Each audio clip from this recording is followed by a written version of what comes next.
Hello, this is Sophomore Astrology. My name is Sarah, and for this video, I'm going to talk about the Aries rising sign or Aries Ascendant. Now, what is the rising sign or what is the ascendant sign? I use those words as rising and ascendant interchangeably, but in essence, what it is, it's your mask. It is your externalized personality. When people first meet you, what impression do they get of you initially, before they get to know you? The rising sign, in so many ways, it's kind of like when people meet you, when they say don't judge a book by its cover, the cover is the rising sign. So how do you calculate the rising sign? It's fairly easy. If you've calculated your birth chart before, and it's easy to calculate your birth chart if you've never even done that before either. But all you need to know is your birth time, your birth date, and the birth city that you were born in. Now, the reason why it's so important to know your birth time when trying to understand your rising sign or your ascendant sign is because the ascendant sign changes every 2 hours. So you have to get very specific about your birth time. The thing is that, depending on the degree that your rising sign is in, you could have more traits and have characteristics that are more similar to a Pisces rising. Or if it's a later degree, you'll have characteristics that are more like a Taurus rising, right? So that's why it's important to make sure you have the time, because the rising sign sets up the rest of your houses.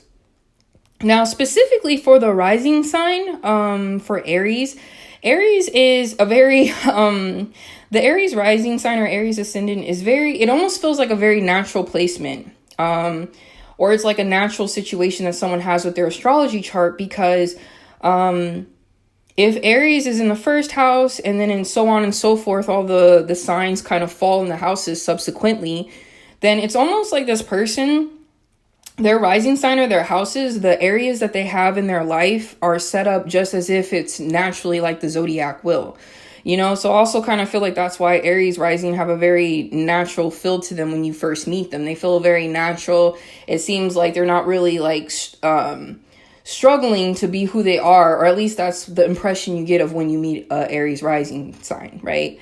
So yeah, if we break down the houses that an Aries ascendant might have, they'll have Aries in the first house.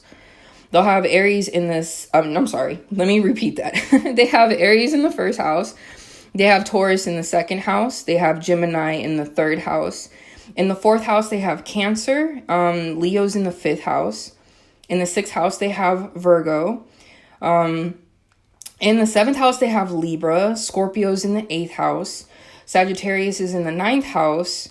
Then you have Capricorn in the 10th. Aquarius in the 11th. And then last but not least, you have Pisces in the 12th house. So that's pretty much the setup for someone who has their Aries ascendant sign. That's how their houses are set up. Now, this is just a disclaimer. I don't go over every single house just for the sake of time. And I try to make other videos that are more, like, way more detailed about the houses. So I'll probably make a video about Aries in all the houses. And I plan to do that for all the signs. It's just a matter of time because it takes a lot of detail to make those videos. So those are coming up soon, but, I just kind of like highlight the houses that I feel like are important to talk about when we're talking about someone's Aries ascendant. Now, I use the example of celebrities to talk about the rising sign, because like I said, the rising or ascendant sign, it's kind of like the energy that comes off of people when you initially meet them, when you know only just maybe a little bit about them. What kind of personality do you kind of map in your head that person could be? It's like the initial impression of someone, and it's also too their mannerisms as well. So, you kind of see all this stuff in interviews or on social media of celebrities. So that's why I use them as examples. So when I looked it up, some of the celebrities that have an Aries rising sign are Heath Ledger, Joseph Gordon-Levitt, Rihanna, Chris Rock, Stevie Nicks, Shaquille O'Neal, and Penelope Cruz. Okay, so like I was saying, when someone has an Aries rising sign or Aries ascendant, that means that they have Aries in the first house. Now, the first house is representative of, like I said, someone's mask, their externalized personality. It's kind of like, it's the gist of who someone is when you first initially meet them. Like, it's the cover on someone's book of who they are, right? So what does this person kind of look like? What is the vibe that you get? So the vibe you might get is that this person might be very athletic. They might have a very, like, a quickness about them. They might be very direct also too with you. They could be very straightforward. It's more like they kind of like have that energy of just being, because it's cardinal fire, it's just like their passion and their drive and everything kind of comes very direct, because Aries is in the first house here. It's almost like you could say that this person has Mars in the first house. So they're like children of Mars, where they kind of like that very motivated, proactive, very can be in your face, also too, they're either aggression or assertiveness, depending on how high vibe this person is, could be very seen right away. You might notice their physical body right away. You might realize like how maybe aggressive this person could be. Not to say that every Aries rising sign is aggressive, but I mean, that could be easily seen and someone can mistake them for being more aggressive than they actually are. You got to look at the whole chart, how the person was raised. You got to look at people as just not just as like what you see, but as a whole universe in itself, I'd also say like their mannerisms are very quick. It's very athletic. I kind of think of that scene in Spider-Man where I think someone was dropping something, was dropping an item that was in their hand, and they were dropping it and Spider-Man like quickly was able to catch it. That agility, the athleticism, that's very seen right off the bat. They just look like athletes, and if not, they just kind of like seem that they have a presence about them. Think about like them being the children of the god of war. It's a very commanding presence that they could have as well. So that's kind of like my take on Aries in the first house. Now, the next house I'm going to talk about, or the next placement, is Gemini in the third house. Now, what is the third house? The third house kind of represents someone's like communication style, their intellect. It could also mean how someone was taught. This is like the house of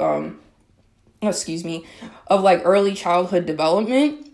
How did this person learn, and what did they pick up as a child? Like, in what way did they learn? This is also kind of like someone's learning style as well, and because Gemini is an air sign and it's a mutable air, I kind of feel like these people really learn by picking up what they hear all around them, very much auditory learners here.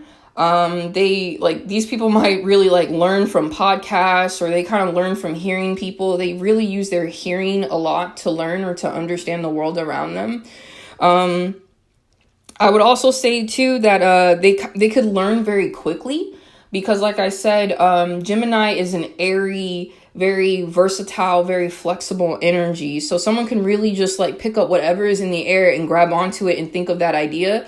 But then they're able to kind of throw it back into the universe and really like go into the next thought. So with that, these people could be very open-minded. They really kind of leave their mind open for whatever information pours in, and they kind of sift through it, if you will. These people could really like learn a lot. They learn so much that they could be the jack of all trades. I would only say that someone with this placement needs to be careful about, like, if you really want to learn how to be an expert of something, there needs to be a level of concentration or determination or commitment to learning one craft, because it's like they're so adaptable with learning that it could make it difficult for this person to really like focus. These people could have been the kids in class who had ADHD, or not to say that everyone with this placement has that diagnosis, but just saying that that's kind of like the energy that I get from someone with this placement. I kind of think of like, if you have to study for a test, these are the people who might need to put a gummy bear after each paragraph to kind of reward them for being able to concentrate through every paragraph. Just have your little tactics of rewarding yourself to get through material if it's very dense or if it's a lot to study. I would say that's the way to go about with someone who has Gemini in the third house. The next placement I'm going to talk about is that they have Cancer in the fourth house. Now, the fourth house represents femininity. It represents, motherhood. It represents, that nocturnal nurturing energy, and because Cancer is at home, because the fourth house is, it rules Cancer. So this is a very natural placement. So these people, they will have mothers who are, or at least the feminine parent that they had will be very nurturing, very loving, but also too, on the flip side, they could maybe have a mother, because this is cardinal water. Cancer is cardinal water. So these people might have grown up with feminine parents who might have been very pushy emotionally, maybe even like emotionally manipulative, where they kind of like made their children do things or go for things based off of like emotional, something emotionally that kind of push their kids to do what it is. And also Cancer can be very volatile, sometimes. But like I said, because this Cancer's in the fourth house here, and it's at home in this placement, it's like, that's why I kind of feel like Aries feel like such children at heart, because I kind of feel like they get that nurturing, that just natural nourishment as children, I feel like that's also what makes Aries very affectionate and loving, because I kind of feel like sometimes a very balanced Aries person, or someone who has Aries placements and they are very balanced, yeah, they could be very pushy, they could be assertive, they could really go for what they want, but there's also an essence of like kind of being light too. And I kind of feel like that lightness of Aries, that affectionate side of Aries, is due to Cancer being in the fourth house. They really were nurtured as kids, or they could tap into that energy if that wasn't the case for them, because we all have different upbringings. It doesn't necessarily mean that every Aries rising is going to have the same upbringing, but that's just like my take on Cancer in the fourth house for people who have Aries Ascendant, that childlike energy. And the reason why Aries are called the babies of the zodiac is for this reason, I feel like, is because they have Cancer in the fourth. They really know, either in this lifetime or past lifetimes, really what it feels like to be nurtured and truly loved. So yeah, that's my take on Cancer in the fourth house. So the next placement I'm going to talk about is that they have Leo in the fifth house. So when I think of Aries energy, or anyone that I know who has Aries placements, these people really know how to work hard, and most importantly, know how to play hard. They really play hard. They are very serious about when they finally have done everything that they needed to do. They don't hesitate to either relax, have fun, go on an adventure. They really kind of dive into entertainment and luxury and things that kind of make someone have a good time, This is a very natural placement because Leo is at home in the fifth house. Leo is ruled by the fifth house, which is all about fun, entertainment, and this also too is like, this is the house of children as well. So their children could be very much have Leo qualities, where they just have that solar energy. They just naturally are in the limelight. They naturally just bring life to a situation. Maybe their children really bring life to them. Maybe these people, they feel in so many ways that like their children really like brighten up their life, or they just brighten up the room when they're around. But also too, it's like with Leo in the fifth house, this can make someone very easily selfish as well, whether it's their children or the Aries Ascendant, because the dark side of Leo is that Leo could be very self-centered. It could be very focused on its own wants and needs. So there is a need to kind of also, like, that's why I think sometimes Aries has the rep of kind of playing too hard to the point where they might end up hurting someone else, because they could just be so readily assertive and they might not know that maybe other people don't play like that, That's why I kind of feel like Aries could be so direct with what they say. They might end up like, they might be playing around, but other people might not like play like that, if that makes sense, But I also kind of feel like this what makes Aries like the children at their heart. They really like, just the idea of them being childlike, their inner child is very something easily that they could tap into, but also with that, that's also why, Aries rising sign people, they could have that, that other side of them that makes them very like have a temper tantrum, if they don't get their way, because their inner child is so easily tapped into that they could really like, what's the word? revert back to their childhood and their childish ways if they're not careful. So yeah, that's I feel like that placement alone is what makes Aries so playful, and why they could just play so hard and have such a good time is having Leo in the 5th house. Now the next placement is that they have Libra in the 7th house. Now the 7th house is all about relationships, whether they're business, platonic, friendships. The 7th house represents like relationships that last for a very long time, or they can last a very long time. Now, when it comes to Libra in the 7th house, that just means to me that these like Aries Ascendant people may attract people in their life that are really focused on the relationships around them, right? Because Aries Ascendant people could have a very good relationship with themselves. You know, that's why Aries Ascendant people, I feel like they really know what they want. They really go after what they want because they know thyself, you know? Aries is all about I am.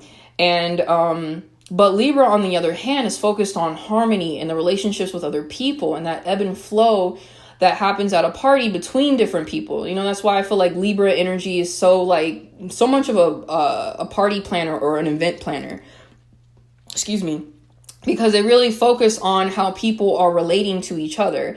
So I kind of feel like to kind of like give that balance to Aries Ascendant, they might attract people who will tell them like, hey, you know, the way you said this to that person, they took offense. You probably didn't know it. They took it as offense. Just be aware next time that you don't mention this around them, You know, stuff like that, where it's just like maybe Aries, certain social cues might, not to say that they don't know any social cues, but just certain things. And Aries is so direct that sometimes people are not very receptive to direct energy. And Libra energy can really teach Aries how to really understand how people can be more receptive to the Aries Ascendant, if that makes more sense. You know, it kind of like, and that's also too, it's kind of like they attract people that remind them that it's not all about you, because Aries is supposed to be, that energy is supposed to be focused on self. You know, that energy is supposed to know who you are and know what you want, you know, but Libra just kind of provides that, you know, that fair balance, that just balance that someone needs. And they might attract people in relationships that are very much givers, you know. Yeah, and what else do I want to mention? And also too, I feel like Libra energy really teaches Aries how to be very to see the beauty in things, you know, to kind of just let things be. You know, sometimes you don't have to do, you just are allowed to just be and just sit in energies and just enjoy it, versus having to be cardinal and go for things. Libra is cardinal air, but it's kind of like cardinal air where it's like focused on like the thoughts and kind of like pushing Aries to think a different way, if that makes sense. So yeah, that's all I can kind of think of is when we talk about Libra in the 7th house. Like Libra is ruled by the 7th house, so that is a very natural placement. So they might just naturally attract people who are like this. You know, it's very easy for them to really like be very relational, or they'll attract people who understand relationships very well. So yeah, that's my take on Libra in the 7th house. Now, like I said, Aries is very much a sign that plays hard and works hard. Now, having Capricorn in their 10th house, this is the not the aspect, but this is the placement that allows them to work so hard, because the 10th house rules Capricorn, and Capricorn is that energy. It is sorry, I had to think about it. It's cardinal earth. So it really like pushes it pushes practicality. It makes like, and that's where I feel like Aries sometimes they're not always just trying to do things. I feel like Aries really has intention behind everything that they do. And I think that intention is really fueled by this placement of Capricorn being in the 10th house. Capricorn works hard, and it just doesn't work hard just to work hard. It really like is work that is invested and that will reap benefits. You know, this is kind of reminds me of like, this provides Aries, if you're into tarot, that 7 of Pentacles, 8 of Pentacles energy, where they really don't mind tending to their garden because they know that they will get the fruit of their labor. You know, it'll blossom and they're able to kind of really work with the things that they invested and put energy into, you know. Yeah, and they know that their time and effort will definitely turn over and they will reap the rewards of their effort, you know? I also kind of feel like that's why Aries Ascendant or Aries Risings, they're not afraid to kind of dive in and get their hands dirty, you know? Because you have this earth sign in an earth house, it's like they don't mind, you know, kind of really diving in. And, you know, if they get a little stain on their shirt, it's not a big deal to them because they know that the job was done, you know, and that's what matters. Yeah, and that's pretty much what I would say for Capricorn in the 10th house.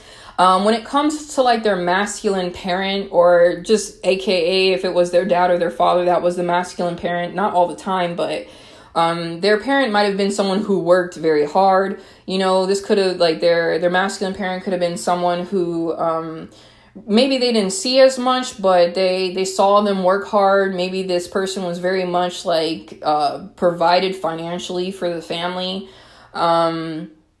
Yeah, and maybe this person might have been a little bit more stern and cold, but I mean, that's neither here or there, because Capricorn is very practical about loving someone else. You know, this might have been their parent, their masculine parent might have loved them in a very practical, very earthy, very financial, very like in a very like stable way. Is like they provided, is what I'm trying to say, is how their masculine parent took care of them. You know, but that's neither here nor there. We all, like I said, we all have our different like childhoods and upbringings. So that might not necessarily be true, but at least maybe someone with an Aries ascendant might understand that like masculinity in so many ways. They might really understand that it's all about being, or it can be about being a provider and providing people with the things that they physically need in order to be good in this world. So that's my take on Capricorn in the 10th house. Now, last but not least, we have Pisces in the 12th house. Now, that I kind of feel like with this placement, Pisces is at home in the 12th house. In the 12th house, it's very ethereal, it's very multidimensional, and it really like ties someone to their past life, because it's kind of like Pisces is that energy of like dreams and nightmares. It has the feel of like trying to catch a cloud in your hand. It's as if you're trying to like catch a snowflake in your hand and it just melts. It's a very elusive energy. So I kind of feel like the 12th house is about your karmic lesson, you know, or the karmic debt that you kind of have out that you're meant to live out in this lifetime. Or it could have just been something as simple as you were a Pisces in a past life, you know, and now that kind of like those are karmic lessons that you can kind of take out of your archive and use if you need to, you know. Yeah, it's like, I kind of feel like the lesson with understanding that, like, I also feel like when you have any sign in the 12th house, you're learning how to understand the lessons of that sign. And when it comes to Pisces, you might, I think because it's just Aries has such a fighter energy, you might have to learn or understand what it means to be a spiritual warrior. If you check out my Mars and Pisces video, I kind of explain that, and in so many essence, it kind of like is seen here too. It's the same kind of situation where it's like someone who has their Aries ascendant, when it comes to spiritual warfare, they know how to like, they could know or learn to arm themselves. You know, I kind of feel like Aries is so innate and they're so native to who they are. And that's because they understand who they are in their spirit. You know, Pisces understands how to connect to God probably more easily than any other sign, sometimes in my opinion, because they know how to travel in multiple dimensions and really understand that like God is in everything and in everywhere. And Pisces is a sign that's able to travel all those dimensions so easily. You know, Pisces in themselves, like Pisces energy is very much like a portal to get into any dimension, any world, and any energy that you can imagine, you know, because it is mutable water. So yeah, and I think like with understanding like the lessons of having Pisces in the 12th house is understanding that courage is not in the absence of fear, because Pisces understands like all the darkness that could exist.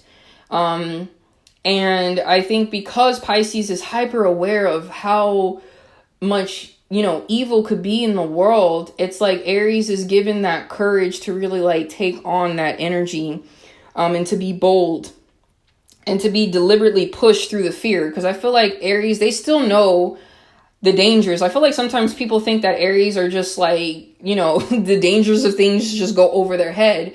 But that's not the case. I feel like a very high vibe, very mature Aries, someone who's really learned in past lives how to hone in that Aries energy, really understands that yes, there are dangers in this world, whether they're known or unknown, but I'm going to go out there and do what I need to do anyways, regardless of my fear. Courage is really not having an absence of fear, but doing what you need to do with fear already there. You know, you could be afraid and scared as you want to be, but Aries understands that, hey, if this thing needs to be done, if I'm going to be myself, I have to understand that I have to put fear aside and go for what I want to go for. So yeah, that in an essence is my take on the Aries Ascendant. If you have an Aries Ascendant, just let me know. Tell me about your experiences. If anything in here like resonated and you feel like, oh, you know, I've had that happen to me or whatever, let me know in the comments below. Thank you for watching this or listening to this video, and I hope you have a good rest of your day.